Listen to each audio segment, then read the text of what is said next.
কিয়ামতের দিন সে ব্যক্তিটা একবারে সহজভাবে যার হিসাবটাকে নিয়ে ছেড়ে দেওয়া হবে, তাই সে একজন ভাগ্যবান ব্যক্তি।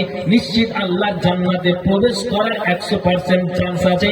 আমি আল্লাহ পাক রাসূল নবীর কাছে আমি আল্লাহর দরবারে ওই হাতটাকে লম্বা করে দিয়েছি, গভীর নিশিতে আল্লাহকে ডাকি, মাবুদ রে আমার তোমার কাছে আমার অ্যাপ্লিকেশন, তুমি আমার পক্ষ থেকে সহজ হিসাব নিও, কিয়ামতের দিন তুমি আমার হিসাবটাকে কঠিন করে দিও না। একবার জোরে বলুন সুবহানাল্লাহ। চিন্তা করুন যেই নবীর জীবনের গুনাহ আল্লাহ মোচন করেছেন, আল্লাহ পাক রাসূল যদি 100 বার দোয়াটা দিনে পাঠ করেন, তাহলে আপনি বলুন যে আমি পিছিয়ে কেন আছি? লাইলাতুল কদরকে পেয়ে আমি গুনাহকে কেন ধরাচ্ছি না? রমজান মাসকে পেয়েও কেন গুনাহকে ধরাচ্ছি না? এইজন্য আল্লাহ কোরআন বলছেন, আস্তাগফিরুল্লাহ ইন্নাল্লাহ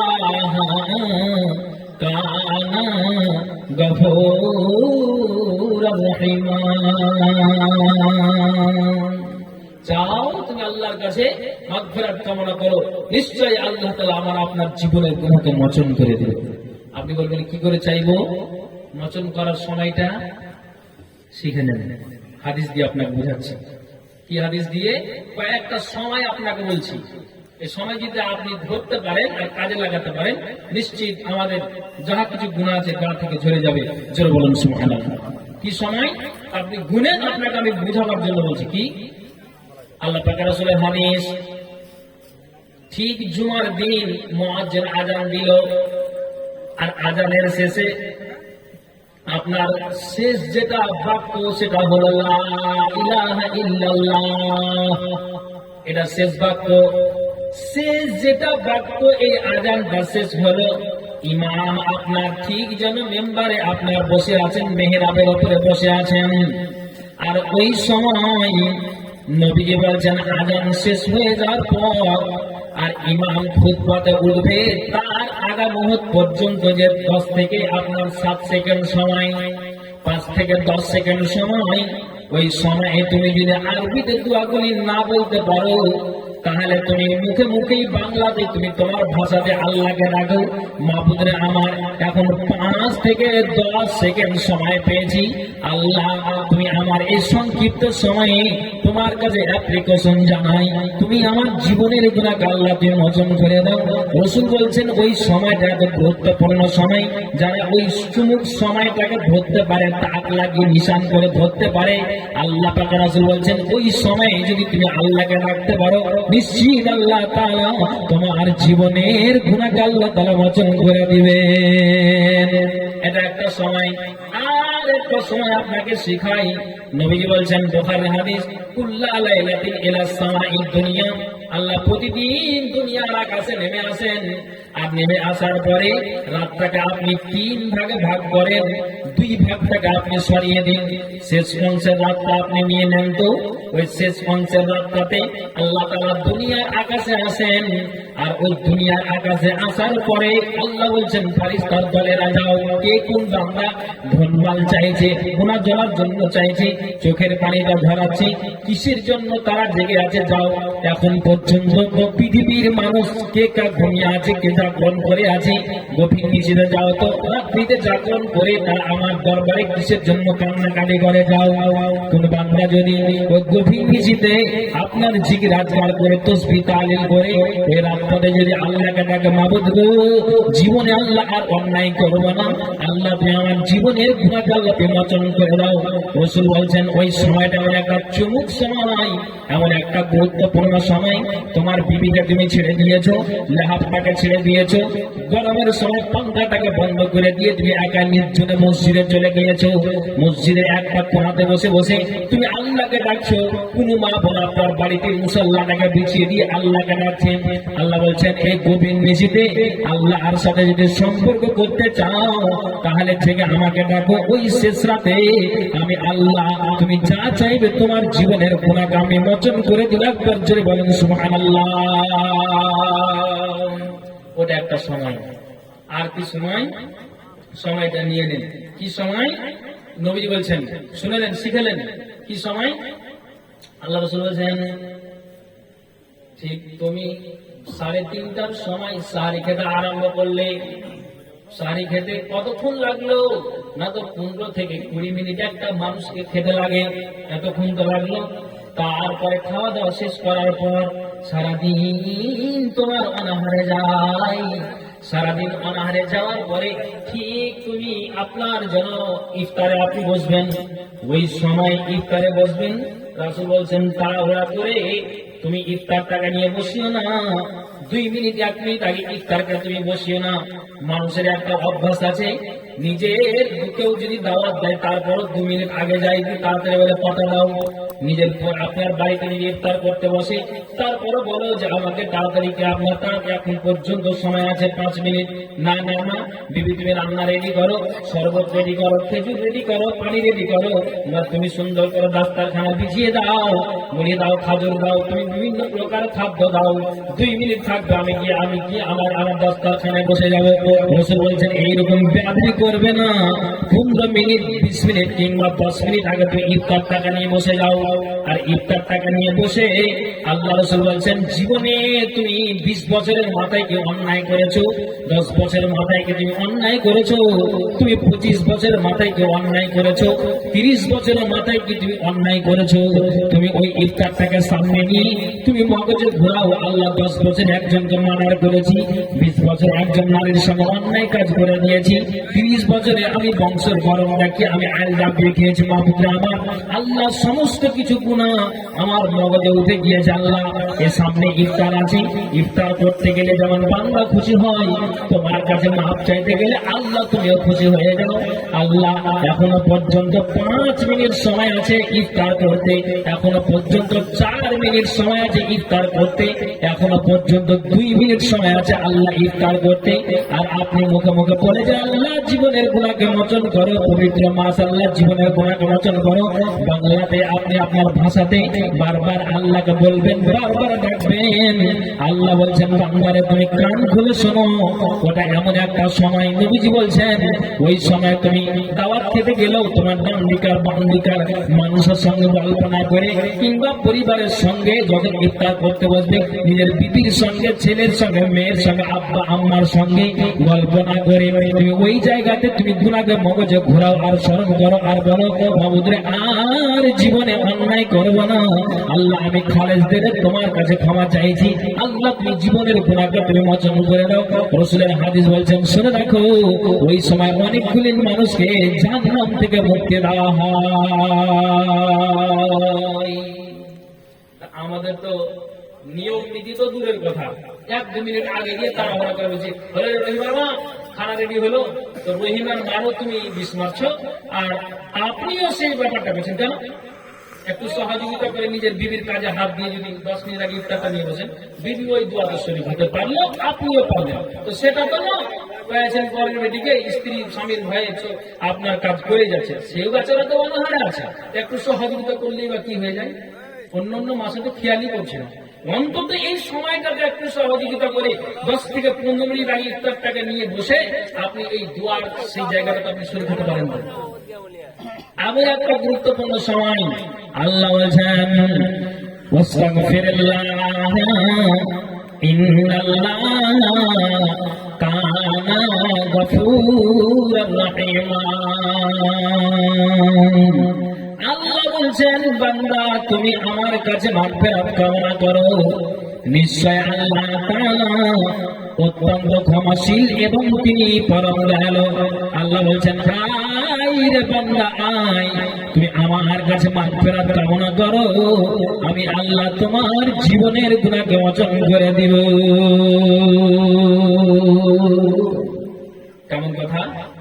আপনাকে একটা কথা বলি, মানুষ কোন বন্ধু যদি বন্ধুর বাড়ি ঘন ঘন যায়, সকালে গেল, দুপুরে গেল, সন্ধ্যায় গেল, নিজের বন্ধু যদি না বলতে পারে প্রতিবেশী কিন্তু বলে দিবে কি এমন একটা লোক হ্যাঁ যে বারবার আসে, এই তো সকালে আসলো আবার দুপুরে, আর দুপুরে নেই আলো আবার সন্ধ্যায়, এরকম। তারপরে দেখছি সকালে আবার।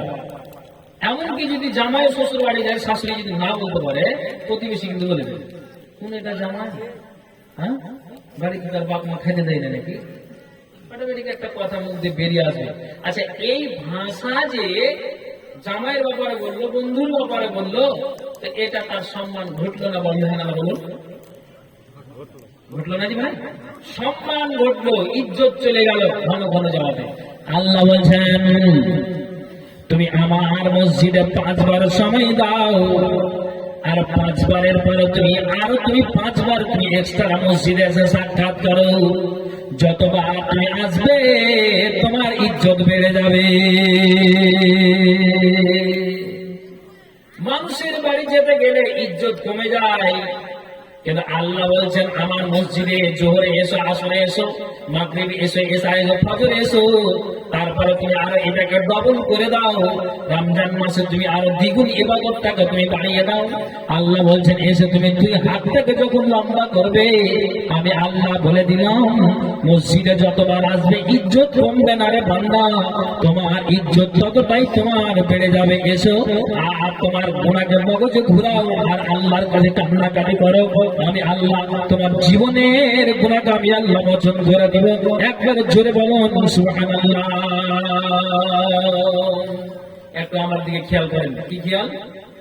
যেমন আপনারা আমার এই বক্তব্য দিকে খেয়াল করে আছেন তো, তেমনি আল্লাহ পাক রাসূল কোন একটা মজলিসে বসে আছেন। আপনাকে হাদিস বলছি, তো মজলিসে বসে আছেন, তো সাহাবীরা অনেকেই আছেন, তারই মধ্যে আল্লাহ পাক রাসূল বসে আছেন।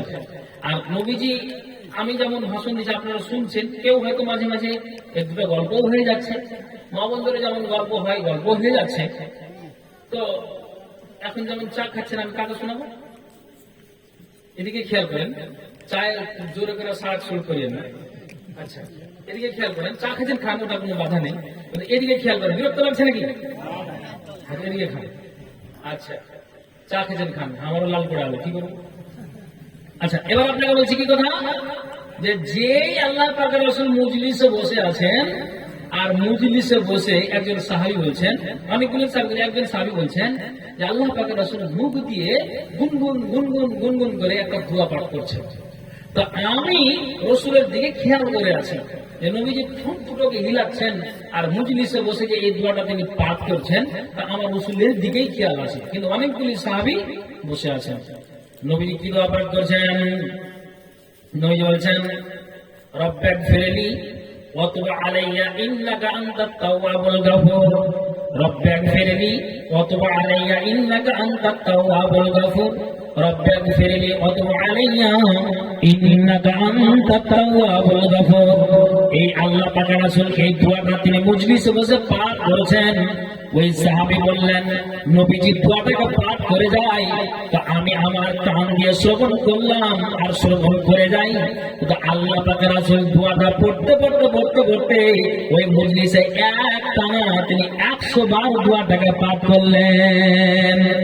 আমি আপনাদেরকে বোঝাতে চাইছি দাদা আমার, যে নবীর জীবনের গুনাহ আল্লাহ মোচন করেছেন, যদি এই নবীটা 100 বার দোয়াগুলিকে পাঠ করেন, আয়েশা নিজে বললেন নবীজি এইভাবে দোয়াকে তিনি পাঠ করলেন, তাহলে আপনি বলেন তো আমরা পাপী গুনাহগার এর আল্লাহর বান্দারা, তাহলে আমাকে কতটা জোর লাগাতে হবে? আমি নিজের গুনাহটা নিয়ে বসে আছি, একটু আমরা ভেবে দিচ্ছি না, যার জীবনের গুনাহ আল্লাহ মোচন করে দিয়েছেন, অথচ এই নবী যেন 100 বার করে দোয়াগুলিকে তিনি পাঠ করে যাচ্ছেন। নবী বলছেন শুনে রাখো, ইয়াবসুদি আলাহু বিল-লাইলি মুসিউন নাহার, যারা যে ব্যক্তিরা দিনে পাপ করে তা আল্লাহ তাআলা ঠিক যেন রাতে 2 হাত থেকে লম্বা করে দেয়। আর লম্বা এই জন্য করে যে দিনে যারা পাপ করেছে তারা রাত্রে যেন আল্লাহর কাছে মাগফিরাত কামনা করবে, চোখের পানি ঝরাবে। আল্লাহ গো, দিনে পাপ করেছি সকাল থেকে নিয়ে সন্ধ্যা পর্যন্ত, আল্লাহ অন্যায় করেছি, জীবনের গুনাহকে আল্লাহ তুমি মোচন করে দাও। আল্লাহ বলছেন যখন তুমি মুখের ভাষা দিয়ে বারবার এটা উচ্চারণ করো, আমি আল্লাহ হাত থেকে লম্বা করে আছি, কোন বান্দা আমার কাছে চাইবে, আমি আল্লাহ তোমার জীবনের গুনাহকে আমি আল্লাহ মোচন করে দিব।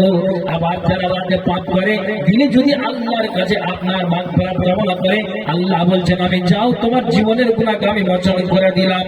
কিন্তু নবীজি বলছেন এটা এমন একটা মাস, এমন একটা সময়, আপনার সকাল থেকে নিয়ে সন্ধ্যা পর্যন্ত, সন্ধ্যা থেকে নিয়ে সকাল পর্যন্ত, এক কথায় 24 ঘন্টায় একই রকম যেমন জোয়ার ভাটা চলতে থাকে, সাগরের ঢেউ বইতে মধ্যে থাকে, তেমনি এমন একটা দিন, এমন একটা রাত, এমন একটা সময় আমাদের মাঝ থেকে যাচ্ছে যে আপনি যখনই চলবেন, যখনই আপনি রাস্তাতে চলবেন, মনে হয় আপনি বাংলাতেই বলেন, নিজের ভাষাতে বলেন, আল্লাহ গো জীবনে আর পাপ করবো না, জীবনে আল্লাহ আর অন্যায় করবো না, আল্লাহ তুমি আমার জীবনের গুনাহকে আল্লাহ তুমি মোচন করে দাও।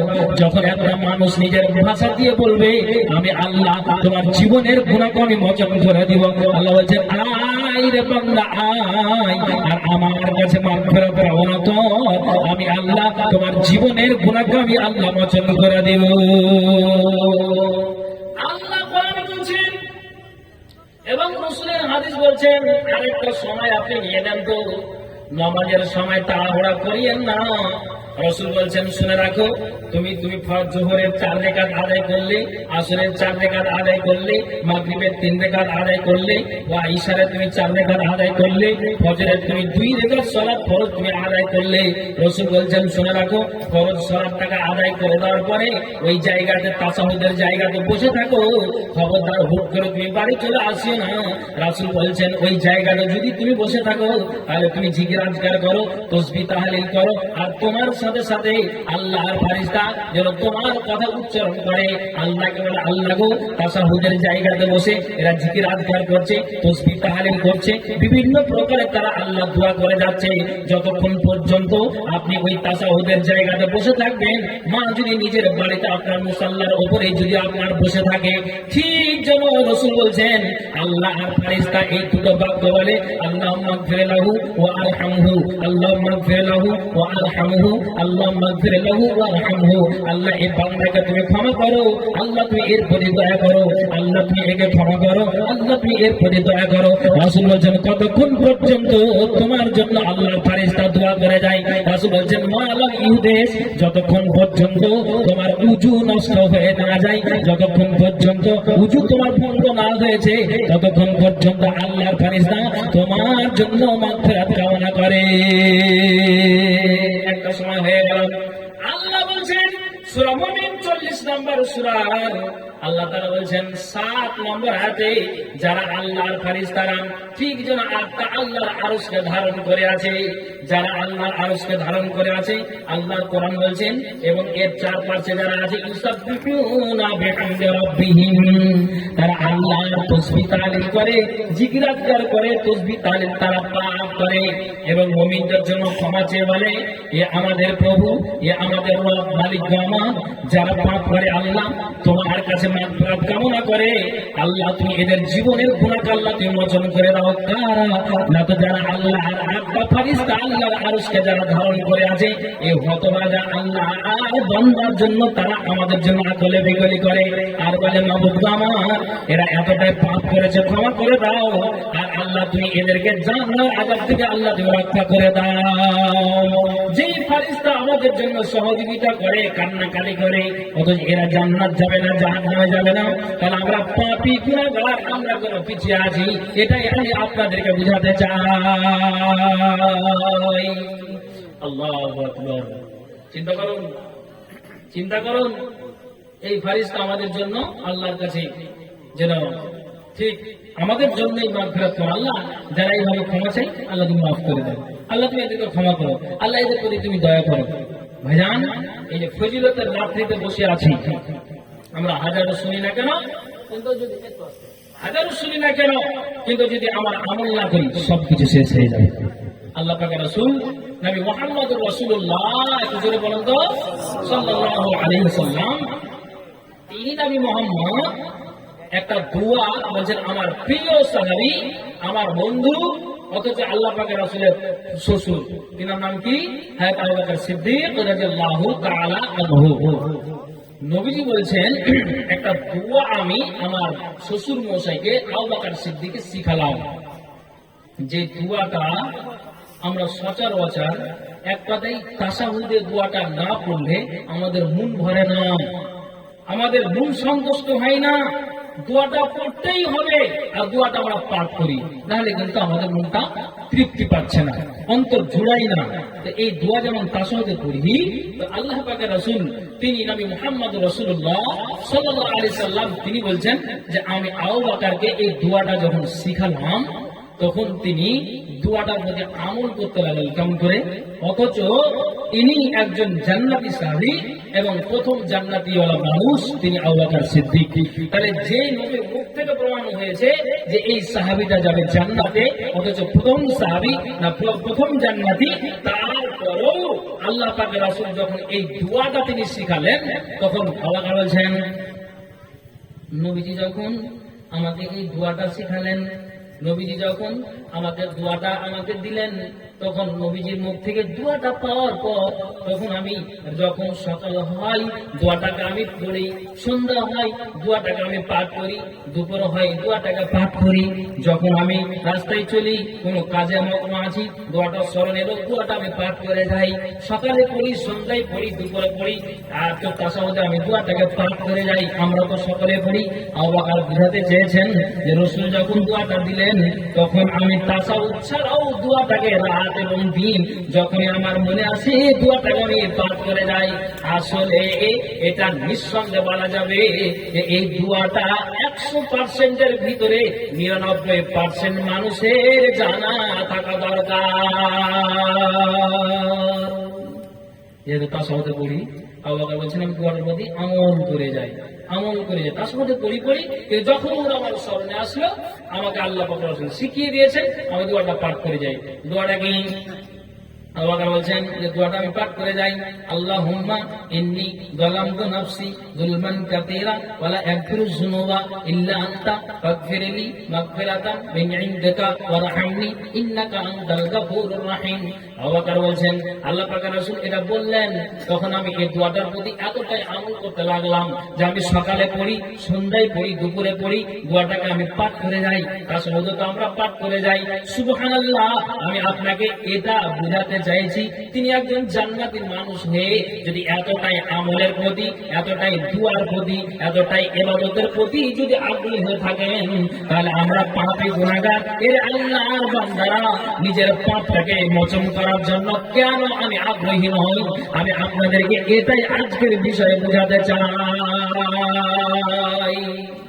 আল্লাহু আকবার। এই জন্য আল্লাহ তাআলা বলেছেন, এই শোনো কি করবে, আস্তাগফিরুল্লাহ ইন্নাল্লাহা কানা গফুরুর রহিমা। তাহলে আপনি কতটি কথা পেলেন? এই দোয়া আবু বকর পড়ে যাচ্ছেন। আর কি পেলেন? ফেরেশতা আমাদের জন্য দোয়া করেন। আর কি পেলেন? তাশাহুদের জায়গাতে বসে যদি থাকি তা আল্লাহর ফেরেশতা আমাদের জন্য বলে ক্ষমা করতে, মাফ করো। তো তাশাহুদ তো আপনার দূরের কথা, সালাম ফিরা হয়ে যাওয়ার পরই মারলাম তাপ। জি, জোহরের সময় একটা মানুষ ইমামের পিছনে এসে জায়গা নিয়েছে, দিয়ে তখন সবাই গ্রামের লোক বলছে আল্লাহ এই মানুষটাকে আল্লাহ হিদায়াত করে দিয়েছে যে যখনই মসজিদ আজান হচ্ছে তো এই ইমামের পিছনে সে স্থান নিচ্ছে, তা আল্লাহ একে হেদায়েত দান করেছে। তো ওর হেদায়েত কেমন জানেন? যখনই ইমাম আল্লাহু আকবার বলে বুকে হাত দিয়ে নামাজ শুরু করবে তার আগে পাঞ্জাবের কোনা ধরে টানছে। তো বলছে যে মুফতি সাহেব বলছে কি, যার পিছনে আসার উদ্দেশ্য কি জানো? বলছে কি, যে একটু নামাজটাকে হালকা করি, সেটা আমার উদ্দেশ্য। তাসাউদে বসে থাকবেন আর আল্লাহ ফেরেশতা দোয়া করবে কেমন করে? আপনার নিয়ত তো আগেই আউট হয়ে আছে, নামাজটাকে হালকা করে। বলছে কেন? যে না খাওয়া লাড়িতে আমার শরীরটা তাতি আছে, হালকা করিও। শুনবেন, আবার আসর আজান হচ্ছে, আল্লাহু আকবার, আল্লাহু আকবার। চলো মসজিদে, আল্লাহ ডাক হয়েছে। আমার তাড়াহুড়ো করে উঁচু করে ওই ইমামের পিছনে এসে হাজির। যখন আবার ইমাম নামাজ শুরু করে দিয়েছে, কথা মনে আছে তো? ডানে বামে থাকতে গেলে হয়তো চান্স পাবো না বলার, হালকা করি। কি হয়েছে তোমার? বেলা গড়ে গেছে, জানারও আছে না, হালকা করি, হালকা করিও। চলে গেল ইমাম গুরুত্ব কথার উপর, দেখ বা নাই দেখ, কথা শুনলো, নামাজ স্টার্ট করলো। ঠিক মাগরিবের সময়, মাগরিবের আজান হলো, এবার তো ইফতার হলো। খেজুর আর পানি খেয়ে আপনার ইফতারটাকে করে, ইফতার দোয়া পাঠ করে মসজিদে এসে আবার পিছনে ইমামের পিছনে হাজির। নজরুল সাহেব মনে আছে কথা, হালকা করিও। তোমার কি অসুবিধা এখন? যখন হালকা হালকা হালকা, তিন টাইমে হালকা, কি হালকা? বলছে বুঝতে পারো না, খেজুর খেয়ে আসছি, এখন খাইতে পেয়েছি, যত তাড়াতাড়ি যাবো মানে সারবা বা ভাতে যা বসবো, জান আর মাথা। নিয়ত তো তার কোনখানে? ঈশার নামাজ যখন এসেছে, ফরজ নামাজ আদায় হলো, আর তারাবিতে এসে যখন ঠিক যখন তারাবি শুরু করবো ইমাম, তখন বলছে বলি সাহেব হালকা করে দিও। কেন জি? ওই যে এখন হাত ভুল চলে আসছে। অজুহাতটা কত রকমের? জোহরে এক, আসরে এক, মাগরিব এক, ঈশা এক। বাস্তব কথা বলছে আপনাকে, যদি 4 রকমের অজুহাত 4 ওয়াক্ত হয়, ওই বাচ্চারা ফজরের সময় এসে বলছে আবার তুই হালকা করে দিও। যখন কি এখন তো তোমার কোনো সমস্যা হয় না? বলছে না সমস্যা নাই, খাওয়া দাওয়া করে হাত পাট ভারী আছে। আল্লাহু আকবার। ইমানের পথে অবিচল থেকে আমার মরণ যেন হয়। সুবহানাল্লাহ। ইমানের পথ